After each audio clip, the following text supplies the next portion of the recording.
Mr. E thinks it's about time you tasted coffee the way it was meant to be. Mr. E, America's perfect coffee maker. It's a little bit better day, America, since Mr. B came along. Here's Joe DiMaggio. Mr. B has changed the way America makes coffee. Brews it perfectly, the best I've ever tasted.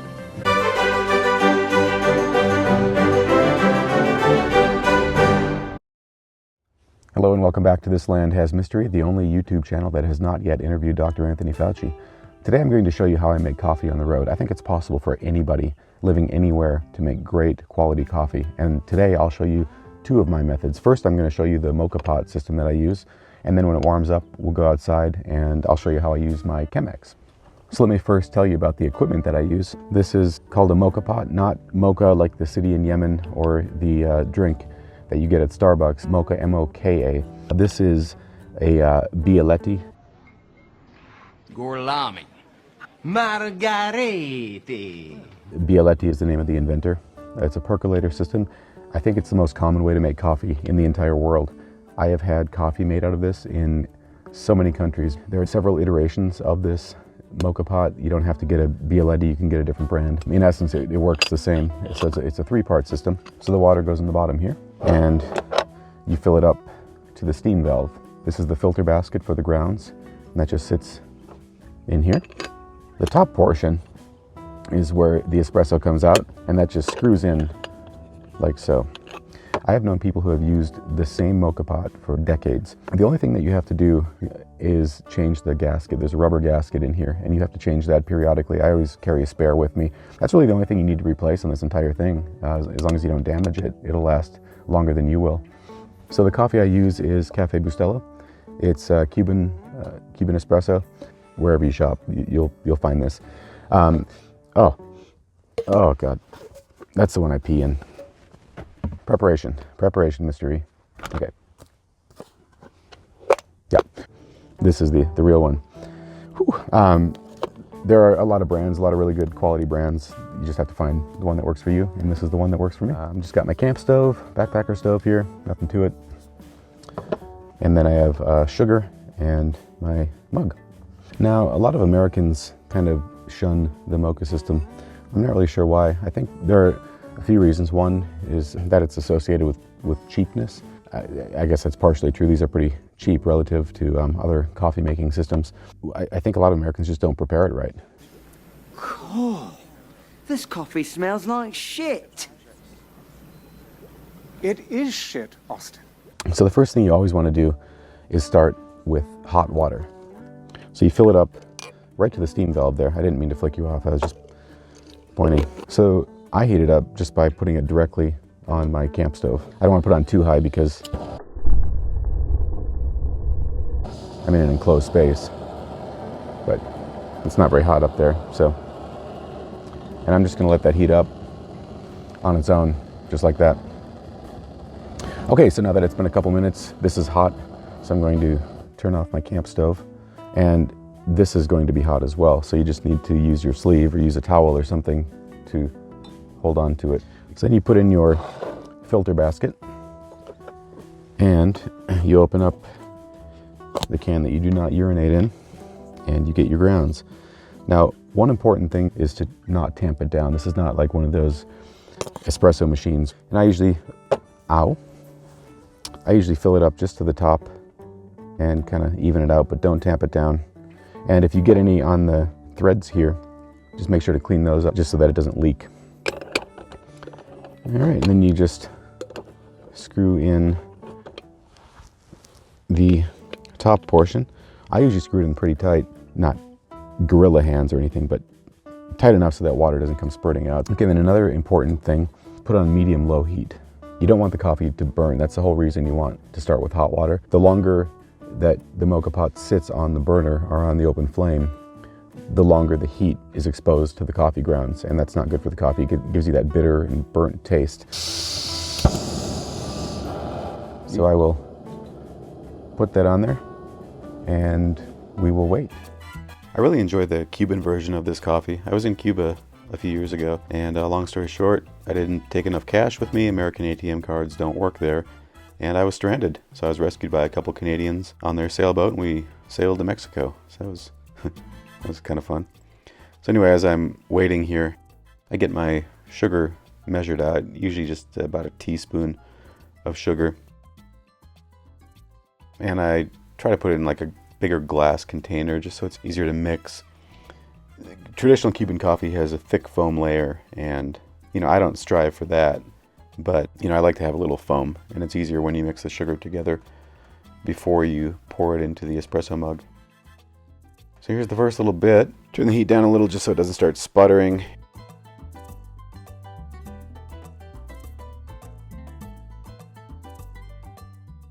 And I take just a teaspoon of espresso to mix with the sugar to make a paste.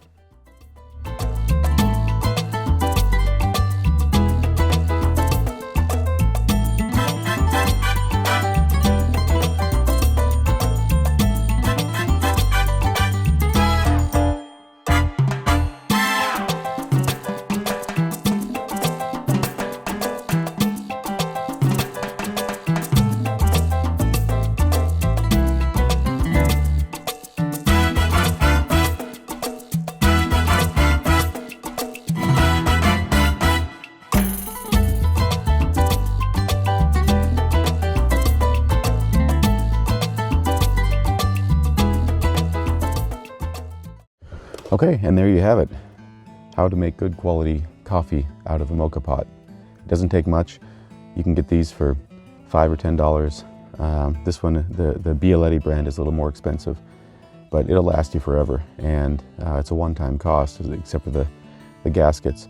One of the reasons I enjoy making this kind of coffee so much is it reminds me of all the places I've traveled, because as I said, this is such a common way to make coffee in other parts of the world. This is how most of the world drinks coffee, in really small portions like this. I spent 3 months in Italy, winter of 2019 and 2020, just before the pandemic hit.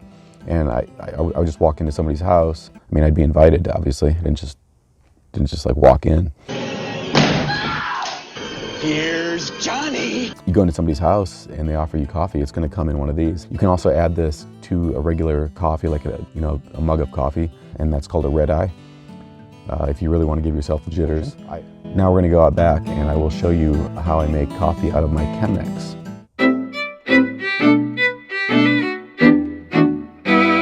Now, I think that if you live in your van, especially, having a ritual every morning is important, or a set of rituals, whether it's meditation, yoga, exercise, prayer. For me, this is a big part of my morning routine, is making a good cup of coffee every morning. Coffee helps ground me, but when you're not living permanently any place, having some kind of routine I think is very important. And I think it's important even if you're living in a house and you have a very stable life. It's still good to have a morning ritual, I think. So the Chemex, I really love this piece. It's a single piece of glass. This is the 3-cup Chemex. The 6-cup is the most common one that you'll see, but this one makes the perfect amount of coffee for me because it's just 1 mug of coffee. But it's a single piece of glass, like something you'd see in a chemistry lab. But then it's made more elegant by this wood collar and leather tie. I enjoy making coffee in it.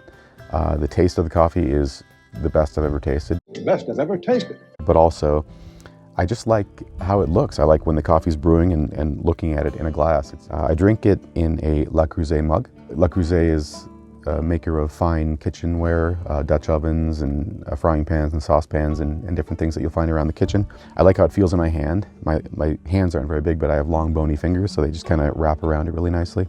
And the mug never gets too hot to hold on to like this. It warms my hands, but it doesn't burn them like some mugs will. And I like the temperature gradation too, so when it's really hot, you get that first sip of coffee, it's almost too hot to drink, and then by the time it gets down to the bottom, it's almost too cool to drink.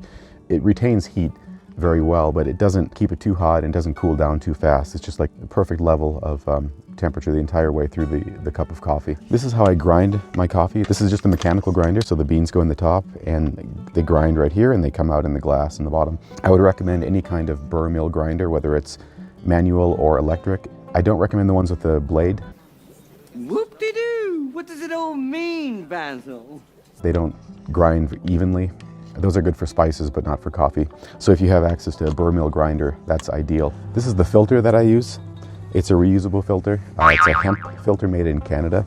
I know that there are some people who say that if you're not using a paper filter, it's not a Chemex, because the whole point of the Chemex is the paper filter, and I understand that. But for me, this is a better solution right now anyway, because it's cheaper. This is like $8, and the paper filters are I think $17 now for 100 of them, and I would need, you know, about 400 a year. So economically, this is better, and also I'm not going through all that paper. They are biodegradable and compostable, but it is still a lot of paper. This is my container. I would recommend any kind of airtight container. It doesn't have to look like this, but just something airtight where you can store your beans. This is vacuum sealed, and I just store my beans in here. You can store your beans in the freezer if you have access to a freezer. If you buy more than you'll use in a few weeks, that's a good solution. Just never ever store your beans in the refrigerator because they'll get condensation. This is a scale. A digital scale, USB rechargeable. I'm just borrowing this one for the video because the display is better than mine, but you can pick these up on Amazon for like $10. You don't have to have a scale to use coffee out of a Chemex. My kettle is just a backpacker kettle, really lightweight, nothing to it, and really good for camping, backpacking. This one isn't great for the Chemex because it doesn't have a long pour spout, so if you have one with those really long, thin necks, that's the best for the Chemex. French press, you know, you can just kind of pour in because it's got that big wide opening. This requires a little more precision. So if you have one of those with the long necks, that's ideal for the Chemex. This is my little tablespoon. It's 2 tablespoons. You don't need to go on Amazon and buy one of these, but I like how it feels in my hands. And probably, like you can tell, all of this stuff is very important to me for different reasons. I like how it looks. I like how it feels. I like the ritual. I like the procedure. I like the process of making coffee. What's all that churning and bubbling? We call it mystery. Care for some? Yes! It's got a little ergonomic thumbprint right here, so I just scoop the beans in with my tablespoon. But yeah, I mean, I'm really weird. You don't have to buy a tablespoon on Amazon. I think you can figure out how to do that. But if you want to, I'll link to it below. Now, the most important part of making coffee is using good quality water. You can make bad coffee with good water, but you cannot make good coffee with bad water. Same with beer. And like we say in the wine industry, you can make bad wine with good fruit, but you cannot make good wine with bad fruit. So start with cold filtered water. And I light my stove. And we wait for it to boil. While I'm waiting, I prepare my beans. So this part I don't weigh on the scale. I just kind of get some beans. I get, this is 2 tablespoons. So I do that, and then I do maybe a little more, so about 3 tablespoons total. There's usually some left over for the next day. I like to grind them fresh, obviously, but if there's a little bit left over, that's fine.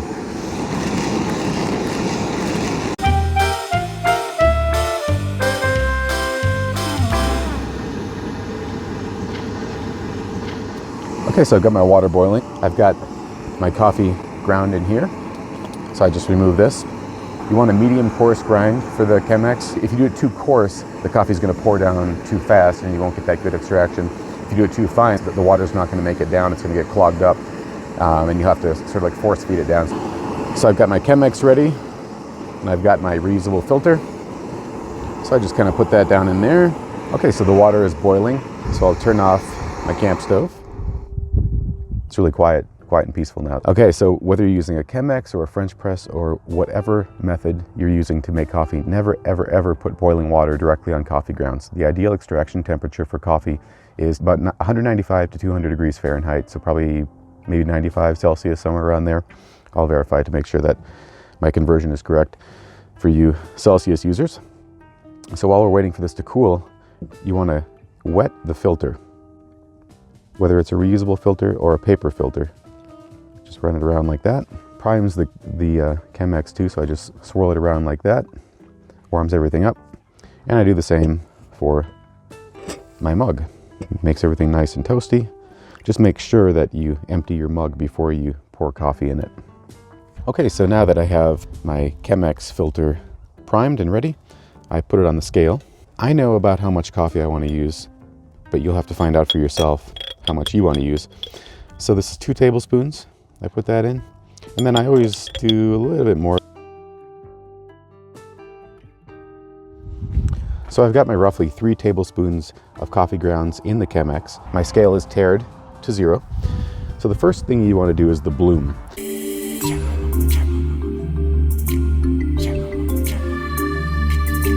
I aim for about 50 grams. So you just want to go in nice concentric circles. Always pour on the coffee grounds. So I overshot a little bit, but that's okay. I'm aiming for 360 grams total.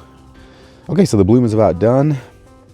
Now I go in nice concentric circles the rest of the way. As I said, aiming for 360 grams.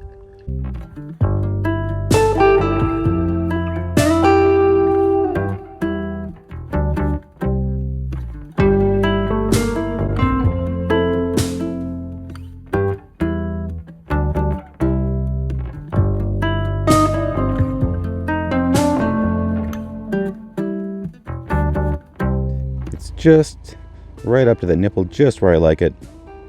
That's a weird thing to say. Get the last couple of drops in there, and I've got coffee. Okay, so the final step is to remove the filter and pour the coffee into the mug. If you're using a paper filter, you would just take it out and throw it in the compost or throw it out in nature because they're biodegradable. With the reusable filters, I just wait for them to dry a little bit. It's easier to empty them out. I just give them a rinse and dry them out. They're good to go.